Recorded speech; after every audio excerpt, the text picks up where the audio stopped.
Intelligence chief of Iran's Islamic Revolutionary Guard Corps, or IRGC, and two other generals have been killed in Israeli attacks on Sunday. So far, 224 people have been killed in Israeli strikes, including 70 women and children, according to Iran's health ministry. Among them is the head of the IRGC's intelligence organization, Brigadier General Mohammad Kazemi, and his Deputy General Hassan Mohaqqeq, who have been eliminated in an Israeli strike on the IRGC's intelligence headquarters in Tehran. Besides, Mohsen Baqeri, another senior IRGC commander, was also assassinated in the attack. At least 8 people have sustained wounds in Iranian strikes on Israel, including Haifa in the north. And that's according to Israel's National Emergency Service. Itai, so far, it looks like the damage is being caused more by Israeli strikes than by Iran. Yes, that is not because of the question of intention. It is because the question of how the countries are looking after. First of all, remember, Israel is not targeting civilians anywhere in the world. We do not blanket bomb and do not target civilians purposely. There is collateral damage when terrorists are hiding among civilians. It's also important to remember that the IRGC is considered by many countries as a terrorist organization. It is not the official army of Iran. It is another entity that spreads terror, that has been operating its proxies of Iran, in Hezbollah, in the Houthis in Yemen, and Hamas in Gaza. And the main differentiator here is the defense, because the Iron Dome and the American THAAD missiles and Arrow interceptors and all of the defense systems Israel has developed and is now being sought after by the world have actually minimized. You have to remember that the very few missiles rockets that did land in Israel through this defense system, it's a single-digit % of what was actually fired because of the defense systems.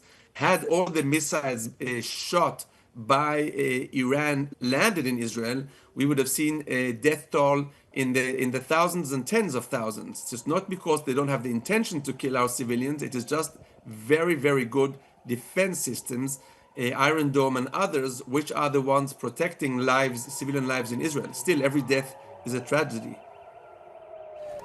Right, Itai, the other question I want to ask is, where does Israel go from here? You know, we are talking about the fact that this is a new kind of a war, no forces on, no boots on ground, so to speak. It's all over the air.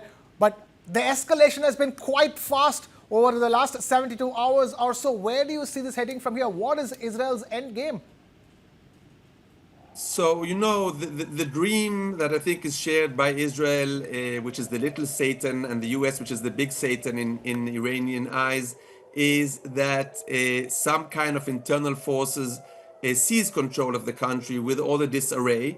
But I give this a very low probability. So therefore, if we don't see a regime change, we have to see how we continue with this regime to a new territory. Now, Israel's main issue here is to set back Iran's nuclear program. I think it's quite clear Israel cannot totally destroy all of the facilities. Some of them are very, very deep underground.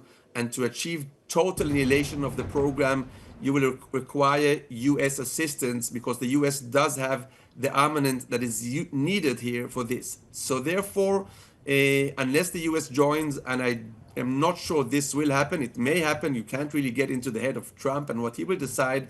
But assuming that this will not happen, I think we will see another week or so of Israel attacking targets on the ground, which are to do with the nuclear program, with the missile program, and other military targets. And in the end, the idea here will be to get into some kind of new ceasefire, some limitations on Iran's nuclear program redevelopment, which we know that in the past they have not kept to the agreements, and therefore the whole idea here is that once their abilities have been decimated and it's going to take many years to rebuild, Israel will probably be happy to see some kind of new agreement.